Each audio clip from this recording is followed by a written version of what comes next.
مبسملا ومحمدلا ومصليا ومسلما أما بعد قال الله تبارك وتعالى في كتابه المجيد والفرقان الحميد إنما يريد الله ليذهب عنكم الرجس أهل البيت ويطهركم تطهيرا عن أبي سعيد الخدري رضي الله تعالى عنه قال قال رسول الله صلى الله عليه وسلم اللهم إني أحبهما فأحبهما وأحب من يحبهما رواه الإمام الهمام الترمذي في جامعه صدق الله العظيم وبلغنا رسوله النبي الأمي الكريم ونحن على ذلك لمن الشاهدين والشاكرين والحمد لله رب العالمین۔ جس کی ماں فاطمہ، جس کا نانا نبی، اس حسین ابن حیدر پہ لاکھوں سلام۔ معزز دوستو، آج 20 اگست 2021 بروز جمعۃ المبارک ہے، اور یہاں جامع مسجد ابراہیم علیہ السلام سرجانی ٹاؤن سیکٹر نمبر 6 میں حضرت مولانا مفتی اختر حسین دامت برکاتہم کی دعوت پر میں آپ کی خدمت میں موجود ہوں۔ میرے دوستو، محرم الحرام کی 10 تاریخ اور سن 61 ہجری نواسۂ رسول شہزادہ بطول حضرت امام عالی مقام امام حسین ابن علی رضی اللہ عنہما کی شہادت ہے۔ شہادت حسین رضی اللہ تعالی عنہ کو اگر ہم تھوڑی گہرائی میں اتر کے دیکھیں تو یہ دراصل 2 چیزوں کا نام ہے۔ نمبر 1 سجدے کی حفاظت، نمبر 2 پردے کی حفاظت۔ اس جیسی قیامت آل رسول پر شاید کبھی برپا ہو جو یہاں ہوئی، لیکن کسی خاتون نے اپنا پردہ نہیں کھولا اور شہدائے کربلا میں کسی نے اپنا سجدہ بھی نہیں چھوڑا۔ اگر ہم واقعہ کربلا کو 2 لفظوں میں کہہ دیں تو سجدے اور پردے کی حفاظت کا نام واقعہ کربلا ہے۔ عین جنگ کے موقع پر بھی، جس وقت جنگ اپنی زوروں پر ہے، حضرت امام عالی مقام امام حسین ابن علی رضی اللہ عنہما نے ظہر کی نماز صلاۃ الخوف کے اوپر ادا فرمائی ہے۔ اس سے سمجھ آیا کہ نماز سے مت کہو مجھے کام کرنا ہے، تم کام سے کہو مجھے نماز پڑھنی ہے۔ تو نماز کا مسئلہ بہت اہم ہے۔ بھائی شہید ہو گیا، بھتیجے شہید ہو گئے، بیٹے شہید ہو گئے، بھانجے شہید ہو گئے، اپنی آنکھوں کے سامنے شیرخوار بچوں کو تڑپتے دیکھا، لیکن آل رسول کی خواتین میں خصوصاً ان کی سربراہ حضرت زینب رضی اللہ تعالی عنہ، حضرت فاطمہ الزہرا کی لخت جگر حضرت علی المرتضیٰ کی صاحبزادی نے اپنے سر کا پردہ نہیں کھولا۔ میرے دوستو، واقعہ کربلا کا یہ مطلب نہیں ہے کہ ہم واقعہ کربلا میں صرف وہ بات کریں جو عام طور پہ کی جاتی ہے۔ میں آپ کے سامنے واقعہ کربلا کے ان گوشوں کو رکھوں گا، شاید اگر تاریخ کا مطالعہ بندہ رکھنے والا نہ ہو تو آپ پہلی مرتبہ اس بات پر غور کریں گے۔ آپ توجہ رکھیں، میں ایک جملہ آپ کی خدمت میں عرض کرتا ہوں۔ حضرت امام عالی مقام امام حسین ابن علی رضی اللہ عنہما نے یزید کی سلطنت کو ظلم کی سلطنت سمجھا، یزید کی حکمرانی کو ظلم کی حکمرانی سمجھا تو اسے تسلیم نہیں کیا۔ جب حضرت امام حسین مکہ مکرمہ سے چل کر میدان کربلا کی طرف چل رہے ہیں تو اس وقت وہاں کا جو گورنر تھا وہ گورنر نعمان ابن بشیر رضی اللہ عنہ صحابی تھے، لیکن جب یزید کو پتہ چلا کہ اہل کوفہ نے حضرت امام حسین کو خط لکھ کے بلایا تو اس نے گورنر کی تبدیلی کی، صحابی رسول حضرت نعمان بن بشیر رضی اللہ عنہ کو ہٹایا اور اس کی جگہ ایک ظالم عبید اللہ بن زیاد کو رکھا۔ عبید اللہ بن زیاد ظالم تھا، منہ پہ کپڑا اوڑے ہوئے، گویا پرانے زمانے کا ماسک پہنے ہوئے یہ بندہ آیا، اور جب یہ قصر عمارت پہ کوفہ کی گورنر ہاؤس پہ آیا تو جو کوفی خط لکھ کے حضرت امام عالی مقام کو بلا چکے تھے ان کے ذہن میں تھا کہ حضرت امام حسین ہے، لیکن جب وہ یہاں آیا اور اس نے اپنے منہ سے کپڑا ہٹایا تو کوفیوں نے دیکھا بھئی یہ تو وہ ظالم ہے، اور اس نے اعلان کیا بھئی میں آپ کا گورنر بن کے آیا ہوں اور آپ کے لیے ایک تحفہ لایا ہوں۔ یہ سارے تحفے کو دیکھنے لگے، اس نے نیام سے تلوار نکالی اور سامنے کر دی، کہا یہ دیکھا یہ میں تحفہ لایا ہوں جو یزید کی بیعت سے نکلے گا اور حسین ابن علی کا ساتھ دے گا، میری تلوار اس کے ساتھ فیصلہ کرے گی۔ یہ اتنے بزدل تھے، یہ اتنے بے وفا تھے، یہ ہزاروں بندے جو حضرت امام حسین کے استقبال کے لیے خط لکھ کے بلانے والے تھے، ایک تلوار کو دیکھ کے اپنے وعدے کیے کرائے پر پانی پھیر دیا، ایک ہی تلوار پہ۔ ان ظالموں نے جو ظلم کی تاریخ رقم کی ہے، یہی ظالم اس کی فوجی بنے ہیں، یہی ظالم ان کی آرمی بنے ہیں۔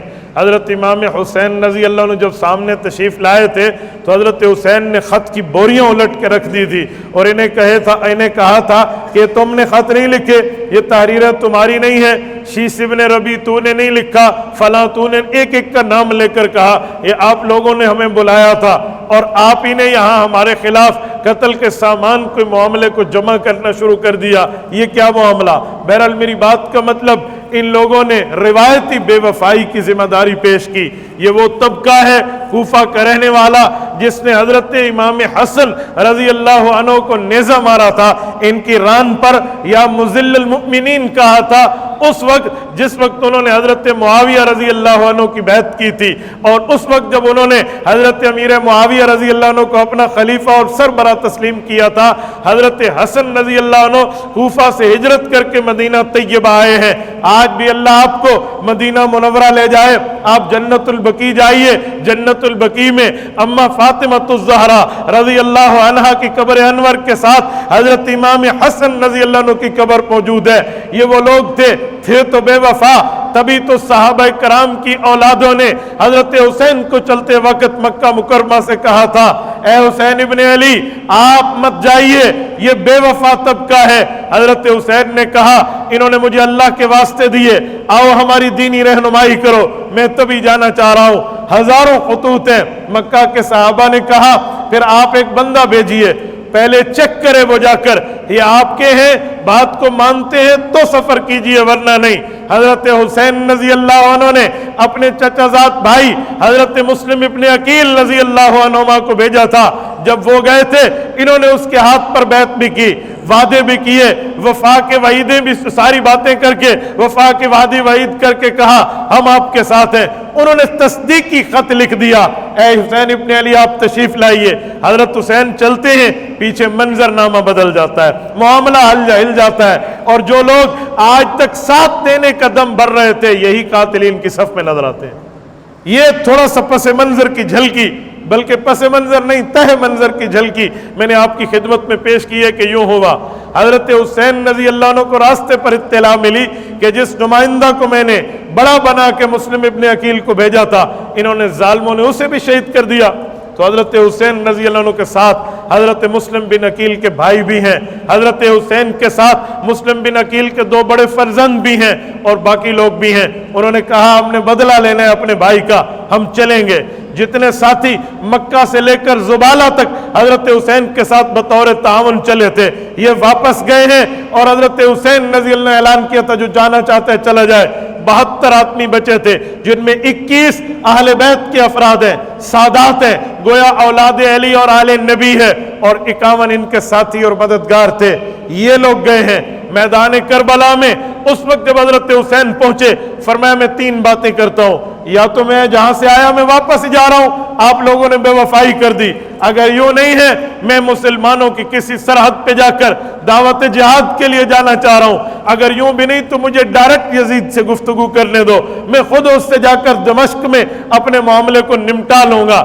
حضرت حسین کی یہ 3 شرطیں عمر بن سعد نے لکھ کر ابن زیاد گورنر تک بھیجی۔ بظاہر ابن سعد نے خط پڑھا تو کہا بات تو ٹھیک ہے ہم مان لیتے ہیں، لیکن ایک ملعون جسے دنیا شمر کے نام سے جانتی ہے، یہ شمر ابن ذوالجوشن، یہ بظاہر حضرت علی کا دم بھرنے والا تھا لیکن یکایک بدلنے والا ہے۔ جنگ صفین میں یہ حضرت علی المرتضیٰ کی فوج کے ایک حصے کا کمانڈر تھا، حضرت علی کا محب تھا، لیکن اس کے دل میں بغض ہے۔ اس نے پایا پلٹانے کے لیے، کایا پلٹانے کے لیے اس نے پاسا پلٹا اور کہا ابن زیاد اس حسین کو نہ چھوڑنا، اگر تم اپنی حکومت کو چاہتے ہو مستحکم رہے، چاہتے ہو پرامن رہے، چاہتے ہو حالات ٹھیک رہیں، تو اسے کہو میری بیعت کر لے یزید کے لیے میرے ہاتھ پہ۔